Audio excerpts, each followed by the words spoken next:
Hello, everyone. Welcome back to another chats with Jack and Matt. We are delighted to have on Holly Haslam, golf professional and someone we've known for quite a while now. Probably since you was about what, 8 or 9, Holly? Yeah, 9 or 10, I think. Yeah, quite a while. So we've got Holly on Yeah. really. Holly started um, playing golf at that sort of age, and then has made it all the way to being a professional golfer. So Holly still competes and still plays, and also does her lessons and got quite a good little following going on social media now. We really wanted to get her on to ask her what her journey was like, really, from starting to where she is now. So really, the first question we've got, Holly, is how did you get into the game, and how did you know that you wanted to take golf a bit more seriously, really, when you was a youngster? So really, it was just a rainy day, much like it is these days at the moment. And Dad took me and my younger brother down to the driving range, and we had a good time. Obviously, just messing about, hitting golf balls at Regiment Way. Now, obviously, Little Channels, but and from there, we was like, we loved it. So we went to Sports Direct, picked up some Dunlop golf clubs. I think I had the yellow set, my brother had the red set, and that was it. I honestly, like, the bit in between then and now seems to be a bit of a blur because you just kept going. But yeah, I started that day. We really enjoyed playing, joined into kids club, and then sort of progressed into individual lessons that turned into, adding in my own practice, to get better and to improve. And then from there it was just like, well, like, I'm actually doing right at this. Obviously it was hard managing it through school, going into senior school, joining into like extra curriculum activities at school. I played a lot of hockey. So I think for me, when I was going through senior school, it was choosing between hockey and golf where I was going to go. And that was quite difficult to choose from because I knew I was good at both sports, and it was like they were obviously totally different in terms of one being a team sport and one being individual. Um, and eventually, I think I just kind of lost a bit of love for hockey when things changed in school, going from seven-a-side to 11-a-side. And so I think that in turn pushed me more towards golf in general. And then I left school, and I then suddenly had the world at my feet of 24 hours a day, 7 days a week, to do as much golf as I wanted, really. And now here we are. This is my sort of my first main season playing on the Access Tour, and it's all just been a bit of a whirlwind, really, as much as it's been spread out across 13 years. And obviously started from absolutely nothing, never been to golf, didn't know what golf was ever. But because there was a range 5 minutes from my house, that was it. We went, and suddenly Sports Direct, we were there getting some golf clubs, and here we are now. So yeah, I think it's important to say there that you never had any interaction. You said never had any interaction with golf. It was just on the No, whim, not at going all. to do something at the weekend, and having it on your doorstep gave you that opportunity to just give it a go and take it from there. So to other kids out there and parents, you haven't got to necessarily get into, like, Holly wasn't starting at 4 or 5 years old. She started at 9 or 10, and she's got to a point where she is now. It's not, I think, again, sorry to digress, but you said you was big into your hockey. Oh, Matt's gone, but we'll keep going. Big into your hockey, growing up. You didn't specialise in a sport really to take golf exclusively to what? Did you say senior school age? Was that sort of 12, Yeah, 13? yeah, like really into golf more so was probably not until I was sort of like 14, 15, when I was going into like my GCSE years. It was like, okay, well, I know I don't love hockey as much as what I used to, so I'm just gonna push the golf. And I had a good thing going, with my coach at the time, and it was just, yeah, let's go as hard as we can. I mean, your mindset's always been a very good one. You've always enjoyed. We've From the outside looking in, you've always seemed to enjoy the practice side of it. Would there be anything sort of in your journey that you would have not necessarily changed, because you can't go back and change things, but if you could speak to that sort of 14, 15-year-old Holly now, would there be anything you'd say to them and give them some advice on on choosing a slightly different path or doing something different? Um, I think I would have made changes earlier, in all honesty. Like, I was with the same coach for a long time, and I think over time, obviously, you're always going to have disputes and view things differently, but ultimately, I'm the golfer. It was me, it's my journey. Um, and I think it would be like to not be scared of that change. I know it's hard. Everyone's got their own comfort blankets and things like that. So I think the biggest thing, like, I was very scared of leaving because I didn't know how to flourish in golf without him as my coach there. Um, but I think actually there's a whole world of coaches out there. You know, I wanted to try different coaches in different areas. You know, ultimately that's what they're there for. You know, you have coaches for short game, putting, course management, mental, you know, your mind game and things like that.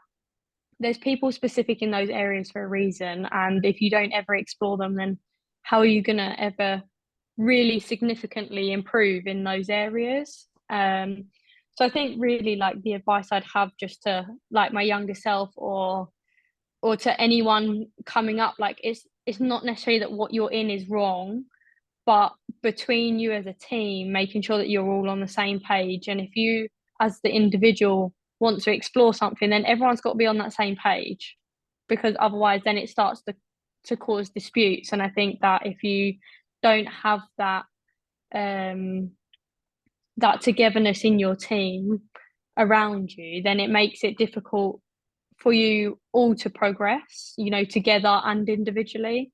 Um, so I think that would be my biggest thing, would be not being afraid to make changes just because you're not sure how it's going to play out, you know. And I understand the grass isn't always greener on the other side.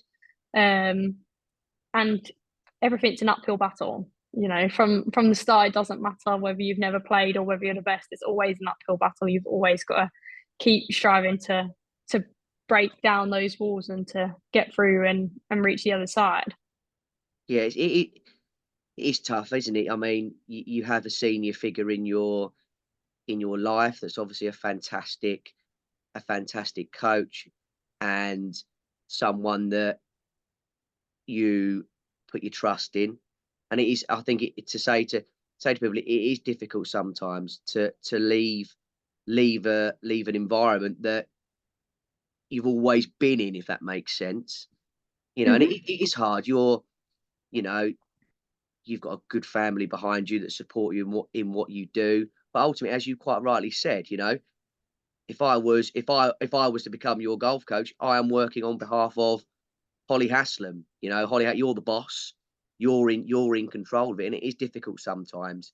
You know, people that they do work for you ultimately. If you've got a putting coach, they're working Mm-hmm. on your behalf. So it's and it is hard as a child. You are going to make many men. I'm sure you, as you've just quite rightly said there, you've learned a lot from it, and you can reflect on it now, and hopefully, you know, do things differently yourself going forwards, and with your own playing and coaching.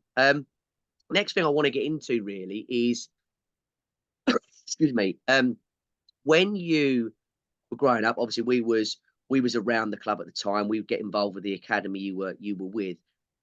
How important would you say as a junior it is to spend time practicing individually and also practicing as part of a team, like in terms of competitive practice? I think that was the best part of my golfing career to date, to be honest. Um, Especially now being in the position I'm in now, where it's my full time job, and there aren't many people who have that opportunity to do golf as a full time job. And it's not all glamour, but I'm sure we'll talk about that later. But to have that opportunity to be in golf full time is obviously like a fantastic experience and one that I'm lucky to be on. However, you're on your own all the time. You know, everybody else, you know, they get to that age, they're either at uni, or now for my age group, they've left uni, so they're now working Monday to Friday. They sit in an office 9 till 5, or, you know, including their travel to London and things like that. So there's no one else who's doing it like I'm doing it. So Monday to Friday, 9 till 5, it's me on my own. I don't have the luxury of having someone there all the time. So those days of being in our academy that we had like every Saturday when we'd do Thursday evenings after school and things like that, the ability to have people like and that environment and to have people around you and who were like similar ages but you got on with, and you'd have that fun, like you say, that competitive practice. Don't get me wrong, I like I always like sticking my headphones in and getting on with it and doing it on my own, but at least knowing that there was someone standing behind you hitting golf balls ready to play a game with you whenever you wanted to, you can't replace that, especially now that I stand there and I don't have that. um and there's nothing I can really do about it. It just is what it is. We're in an area where there isn't many people trying to be a golfer of any substance in my area, apart from those who are new to golf. So I think to create that same competitive environment, if you can surround yourself with other, as professional as I am now, to surround myself with other professionals or elite amateurs to improve, I think I'd snap your hand off if I had that opportunity, to be honest. Yeah, I look back on those times sometimes with the comps we used to have outside, and we'd play like one putt birdies, and people would shout their scores out, and would like the coaches would get involved. It was you don't realise at the time how kind of you miss that a little bit. But 100%. you look at that group now. Obviously, you're a professional. Some of the people don't play anymore, but they're having good careers at sort of, going to uni. Some of them are in the States. There's such a diverse range of people, but you all stayed. I think the big thing for us is you've all stayed part of the game for a long time. Not as you said, you're that very small percentile that have made it to the professional ranks, but it is a hard battle. But 75% of those people that came to those sessions are still playing golf, and they make up the numbers of people that do play, which is great, really. And how do you replicate that then in terms of do you have to set up little challenges for yourself? Do you write down, obviously you'll have drills, but do you write down games and you have to try and beat your certain score on a certain day? How do you keep yourself competitive against yourself, really? It's really hard to do so, to be honest. And in the grand scheme of things, nothing ever will compare to those times of having someone next to you to do those games against. Like you say about the putting games that we used to do and par 18 on the chipping green and things like that. Nothing quite compares. And even something as simple as the chocolate bar challenge, like everybody wanted the chocolate bar. It was just for a £1 dairy milk chocolate bar, but it was something that nobody wanted to leave without. And unfortunately, only one person can win, which is how life goes. But it's difficult to replicate that in terms of the sense of achievement and the want and will to do it as such, if you like. It's difficult when you're standing there on your own to go, well, if you don't hold X amount of putts in a row or complete this drill, then you can't go home, or you can't go until you've completed it. Well, I can because I've got my car keys and I just go and jump in the car and I'll go home. So it's discipline, and I think you just have to be really strong with that discipline. To be honest, and I think that's the only way is you just have to make it a rule. If that's the task for the day, then you got to get it done. Yeah, it's showing up, isn't it? And doing, as you say, it's so easy to go, well, no one will know, but you'll know, sort of thing. You'll know deep down that you Yeah. haven't done it, or yeah, it's being non-negotiable yourself, isn't it? I think a lot of the top athletes in the world. I use Kobe Bryant as a bit of an example. Someone said, I got to the gym at 4:30, but he beat her at 3:30. It's having that. It is playing against yourself all the time, isn't it? Mm-hmm. Which is tough. But you're right. It's a mindset, isn't it? It's a mindset to get into and 100%. keep going with. How are you finding that at the moment then with your game? Where's your game at the minute, and how are you finding that challenge at the moment? it's super hard at the moment because the two biggest areas that I need to work on in my game to get to the level that I want to get to is short game and putting. And for the time of year that it is and the weather that we have, obviously it makes that really difficult to practice and to improve at.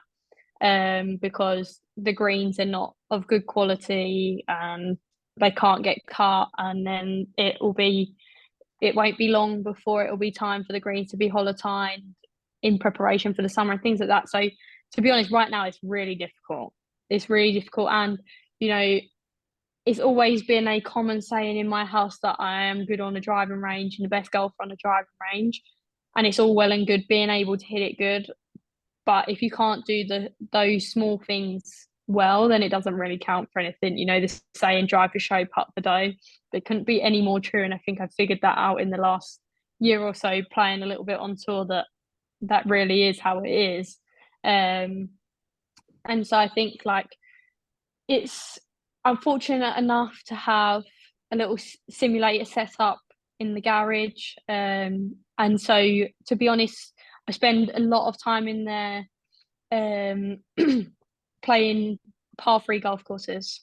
To be honest, I play off the shortest tees that I can get off, whether that be 9 holes, 18 holes. Obviously, they're just on repeat anyway.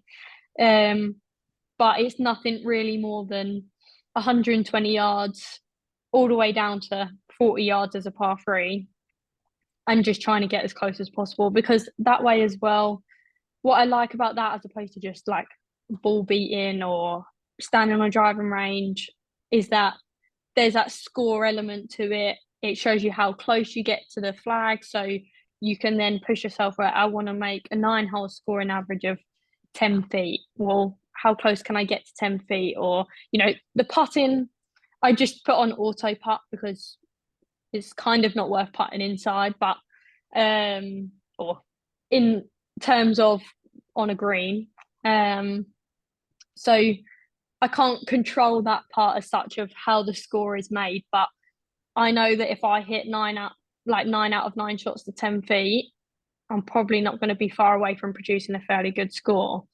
And ultimately, that will reflect out on the golf course too, because when you're then in those positions, you go 120 or 90 yards or 70 yards, or I've got 40 yards as my third shot into a par 5, up and down for birdie. You can stand there and go, I've done this 100 times in the garage. I can do this. I can put myself in a position where I can hit it to 10 feet or inside 10 feet and create those chances. So yeah, like sort of digressed a bit, but going back to the original question of, where my game's at and things like that. The game's trending in the right direction. It's getting better. I'm getting better at hitting greens and hitting it closer and wedging it closer. But yeah, it's difficult to practice those areas this time of the year. So Absolutely, in the bog. Yeah, it is. It is so hard to do it, but you just got to get it done. Going back to when you was a junior golfer, then do you feel like you didn't spend enough time on your short game? Was it more you were drilling your long game, and it's kind of transformed into your long game sounding like it's a little bit stronger than your short game, or was it, what would you think about that? Is that a correct sort of observation, or is that not the case really? Yeah, I would totally say that was the correct observation. It's so much fun standing there and smashing 100 drivers on the driving range as a kid. Why would you want to do anything else? So, and we used to do a lot of games standing on a driving range of hitting the 100 board and things like that, because it was fun to mess around as such, in terms of, although it's not messing around, it was sort of messing around, but you're playing around with ball flights and things like that But to skill based, isn't it? hit, Skill based exactly, learning, to yeah. hit those different shots and things like that. But it's easy to get lost in the fact that standing on a putting green and trying to hold 100 3-footers in a row, the importance of that versus standing there and fizzing 105 irons at 100 board. They kind of don't compare in terms of what you think is fun and not so fun. Standing in one spot 3 feet away can drag on a little bit, especially when you miss a couple and have to start again. I think So it's what you said though. Doing that skill based learning has obviously got you to a point with your long game that you're quite, happy with it. And you do stripe it, hit it really nicely. Maybe it's a case of making, as you said, doing more of that competitive putting side. Yes, your free courses are important, but it's hard to hit 53 footers and stay fully focused, isn't it? 100%. Yeah. Yeah, absolutely. It is. It is difficult, and I'm sure you'll come through those battles you're having with your putting and put some nice results on the board because you're working hard enough for it. It is difficult. Um, 100%. And confidence is such a big thing in that, you know, when that confidence is not, it's really difficult to build that back up. And so you have no choice but to throw yourself in and get those hours done in those areas to improve that confidence. one question I've got for you that I've always been sort of interested in with someone that we've known for a long time is we had chat with someone else about parents in golf and their role. How would you say that your family has sort of helped you through your golfing career, really? I mean, we could stand here and talk about it for a while, couldn't we? But what would you Yeah, say I is mean, there's no doubt that they are still now the most influential part of my game, because without them, I couldn't do what I do. You know, from a financial point of view, they fund my golf at the moment and have done since I was 10. So I wouldn't be here without their financial support. But also, you know, good or bad, they're still there. I'm still living at home, so they haven't kicked me out yet for doing too bad. You know, so just knowing that they're always going to be there no matter what, you can't really take that away. And I think it's really difficult, you know, growing up. There's always a lot of comments about dads getting in the way, you know, and I say dads because dads are generally the ones taking their kids to golf. But there's no doubt mums go to. And, you know, my dad got ill a few years ago, and he meant he had to take quite a big step back from my golf. He wasn't as involved, and that actually allowed the space for me and my coach at the time to work together and just progress without that sort of interference, if you like, from my, because he's played golf for, like, you know, for 30, 40 years or whatever. So he has some experience, but he doesn't know how to get me to be the best golfer. mm, So part of him has to be able to remove himself to allow the space for me and my coach to do the work we need to do. mm-hmm. And so, okay, like, thank God he's absolutely fine now and he's still around and he's still part of my golf, obviously. But we all know as a collective that he isn't going to help me improve my golf from a technical point of view. But what he can do is help me and provide that support, that loving, that caring, the financial side of it, obviously, you know, and both of them, both mum and dad can be there for me, good or bad, you know, and it doesn't really matter at the end of the day because there's more to life than golf. So providing they're always going to be there for me, then it doesn't really matter what happens because I know they're going to be there. Yes, that is.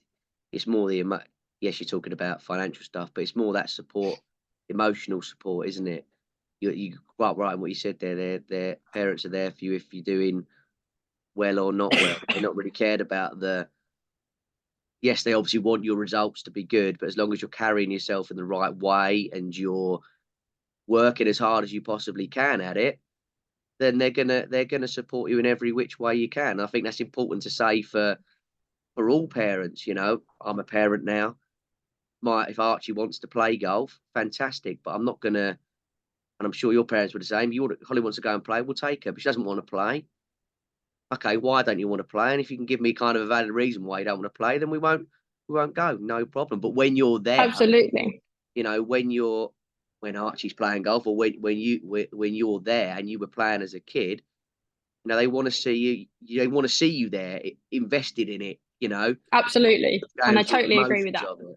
Hmm. Yeah, and I totally agree. Like, ultimately, if they are going to be the ones to help me go, and you know, for a long time when you're growing up and you can't drive yourself there, you rely on them the most. You know, so I think it's a little bit of respect. You know, you give back what they give you. You know, I respect the fact that they took me every week to go and play. So the least I could do is when I'm there, give 100% because they're the ones that are taking their time to put me there. So yeah, I think like it's just that balance, isn't it? Of, you know, knowing where you all stand and how that dynamic works. You know, it's that not the pushy parent type thing. And I guess growing up, I had that to start with my dad, and then that space that was created allowed us to actually work better as a team with me and my dad to be able to even just play golf together, because I was then not worried at the fact that he was going to try and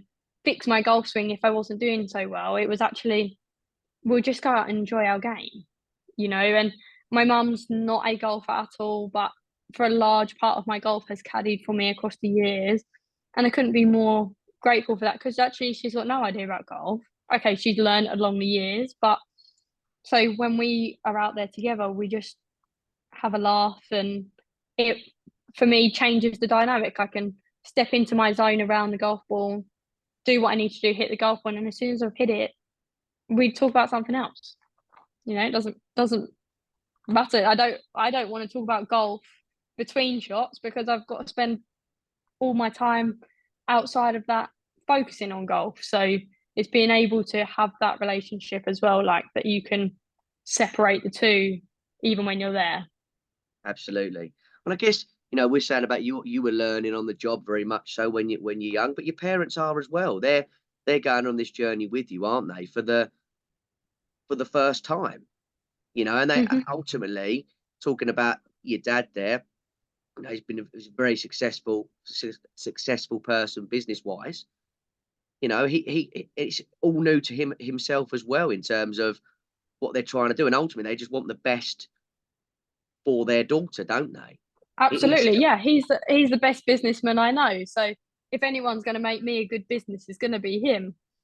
But it's in a different area to maybe what it started as 13 years ago. We're thinking that he was going to teach me golf.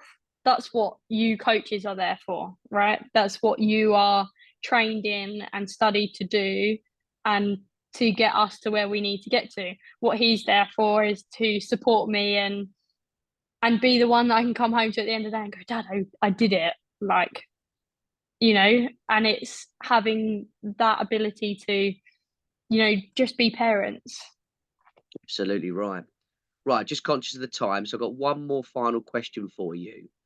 We asked earlier how what would you say different to Holly from years ago, but what bits of advice would you give young golfers now, maybe girls in your sort of were you in your situation, 12, 13, making a love for the game, want to take their golf a bit more seriously, probably follow on a path that you've done and become a professional. What advice would you give them at that sort of 12, 13, 14-year-old age? I think the biggest thing is just enjoy it for as long as possible. Um, and pressure is always going to come with the game, especially the more experience you get and the bigger events you're playing and things like that. But it's trying to be the same person that you are off the golf course as you are on the golf course. You know, if you're a big, happily person, like bubbly character, it's being able to translate that to the golf course and still be that same person without that pressure getting to you, just enjoy it.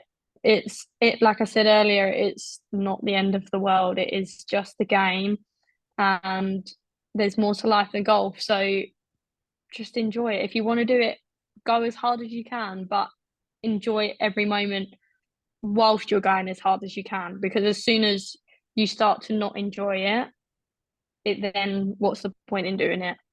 Would you say there was a time that you did fall out of love with it a little bit and you sort of not fall out of love with it, but you did find it hard to enjoy it? Yes. Since COVID, really, or the year before when I left my first golf coach through to probably the last, it's been an up and down roller coaster. But when I left my first coach, that was really hard.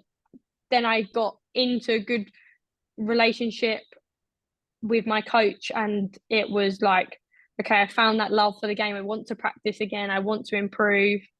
Then COVID came, And then it was like, well, I've just had 3 months where I've not done anything.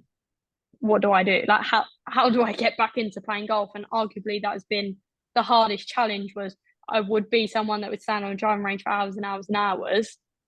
Suddenly I didn't do anything for 3 months. It was like, I don't know how to stand on a driving range for half an hour, let alone stand on a driving range for hours on end. So it was really working that back up. And then probably the last 18 months, I've had a big challenge with my short game, like confidence wise. And it's like hard, like you just want to quit as such.